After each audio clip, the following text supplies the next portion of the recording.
Assalamualaikum warahmatullahi wabarakatuh. Bagaimana kabarnya semuanya? Semoga sehat selalu dan selalu bahagia. Nama saya Rosyanti. Saya mahasiswi Setit Buntut Pesantren Cirebon dengan nomor NIM 62211020019.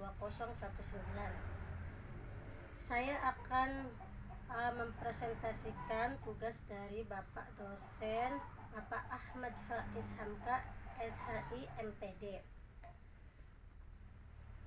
mempresentasikan tentang motif.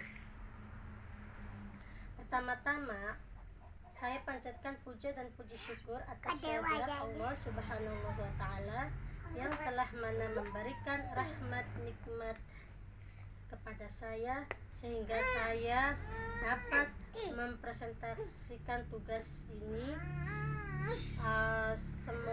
Dan marilah kita curahkan sholawat serta salam kepada junjungan kita Nabi Muhammad Sallallahu Alaihi Wasallam. Semoga kita semua mendapatkan syafaat dari beliau. Amin amin Allahumma amin. Terima kasih juga kepada Bapak dosen saya Bapak Ahmad Faiz Hamka, SHI MPD, yang telah membimbing saya sehingga saya dapat menyelesaikan tugas ini. Terima kasih banyak. Dan saya juga mengucapkan banyak terima kasih kepada teman-teman seperjuangan saya yang telah mendukung saya. Untuk mengefisienkan waktu, saya akan memulai presentasinya. Motif. Salah satu ahli yang mengemukakan teori yang banyak digunakan tentang motif adalah Abraham Maslow. Menurut Maslow, motivasi dapat digolongkan ke dalam beberapa jenis mengikuti hierarki tertentu.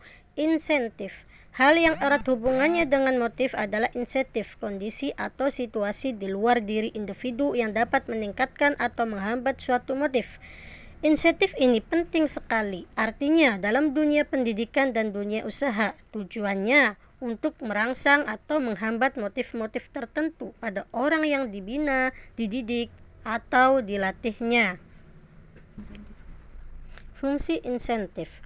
Fungsi insentif dibagi menjadi dua jenis. Satu, insentif yang meningkatkan motif disebut insentif positif. Misalnya, olahragawan yang berlomba sehingga masing-masing berlomba sekuat-kuatnya. Dua, insentif yang menghambat motif disebut insentif negatif. Misalnya, hukuman yang diberikan pada seorang pencuri dapat menghambat motif orang tersebut untuk mencuri lagi. Agar insentif ini dapat diberikan secara efektif atau memberi hasil, maka terlebih dahulu perlu diketahui struktur kepribadian dan motif orang yang akan diberi insentif itu. Jenis motif. Untuk lebih mudah mempelajari berbagai motif, maka para sarjanawan membagi-bagi macam-macam motif ke dalam beberapa golongan. Pembagian ini ada bermacam-macam dan masing-masing tidaklah mutlak karena dibuat semata-mata untuk mempermudah mempelajari motif itu. Salah satu penggolongannya adalah didasarkan pada A. Kebutuhan primer, B. Kebutuhan sekunder. Kebutuhan primer. Kebutuhan primer adalah kebutuhan badan, misalnya kebutuhan akan makan atau rasa lapar, minum, rasa haus, tidur, atau temperaturnya yang sesuai dengan temperatur tubuhnya dan sebagainya. Definisi kebutuhan primer adalah kebutuhan bawaan yang tidak dipelajari, disebut juga kebutuhan fisiologi.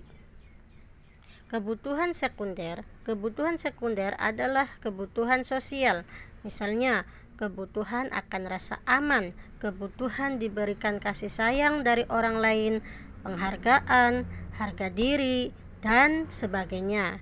Kebutuhan sekunder ini tumbuh melalui pengalaman dan proses belajar. Referensi presentasi ini bersumber dari buku pengantar Psikologi Umum Sarlito W. Sarwono. Terima kasih atas perhatiannya. Saya menyadari presentasi saya banyak kekurangannya. Saya mohon saran dan kritiknya. Bila